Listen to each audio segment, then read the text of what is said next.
Pinjaman online memang cepat cair, tapi tahu nggak teman-teman, kalau kita gagal bayar, apa yang bakal terjadi? Utang bisa membengkak, dicek skor kredit kamu, bahkan bisa masuk ke jalur hukum. Di video ini, aku bakal bahas tuntas fenomena galbay atau gagal bayar dalam dunia pinjaman online.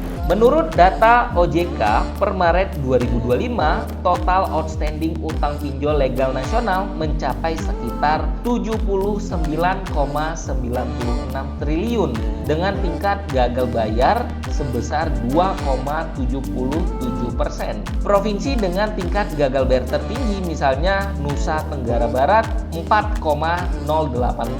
Kelompok usia yang paling banyak gagal bayar adalah generasi milenial dan Gen Z usia antara 19 hingga 34 tahun yang menyumbang bagian besar dari kredit macet pinjol.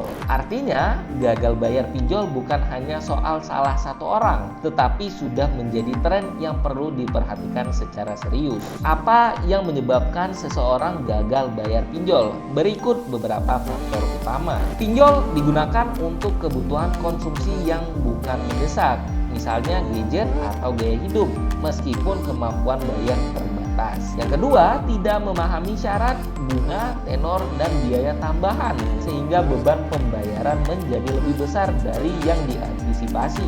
Yang ketiga, tenor panjang atau pengembalian pinjaman beragam cicilan membuat arus kas pengguna tersendat. Dan yang terakhir, kurangnya literasi keuangan terutama di kalangan muda sehingga resiko keuangan tidak terpahami dengan baik. Semua faktor ini saling terkait dan akhirnya menghasilkan kasus gagal bayar yang signifikan. Gagal bayar pinjol bukan hanya tak bayar lalu selesai, ada beberapa dampak nyata. Yang pertama, skor kredit buruk. Walaupun pinjol legal, kewajiban pembayaran tetap tercatat. Yang kedua, bunga dan denda yang terus bertambah seiring keterlambatan. Jadi ini menyebabkan utang bisa membengkak. Yang ketiga, penagihan yang bisa dilakukan secara kolektif atau hukum saat pengguna gagal bayar. Dan yang terakhir, dampak sosial dan psikologis, baik itu stres keuangan, intimidasi oleh penagih, serta reputasi keuangan yang rusak. Jadi, gagal bayar pinjol bisa menjadi beban jangka panjang, bukan sekedar pinjam lupa bayar. Bagaimana cara menghindari gagal bayar pinjol? Berikut langkah praktis. Yang pertama, tentunya pastikan platform pinjolnya legal dan terdaftar di OJK. Yang kedua, hitung dulu kemampuan bayar. Cicilan bulanan tidak boleh beban besar terhadap penghasilan. Yang ketiga, gunakan pinjaman untuk kebutuhan mendesak atau produktif, bukan konsumsi yang hanya menambah utang. Yang keempat, baca syarat dan ketentuan termasuk bunga, denda keterlambatan, dan tenor. Dan yang terakhir, bila sudah terlambat bayar, segera komunikasikan ke platform. Ajukan restrukturisasi jika ada.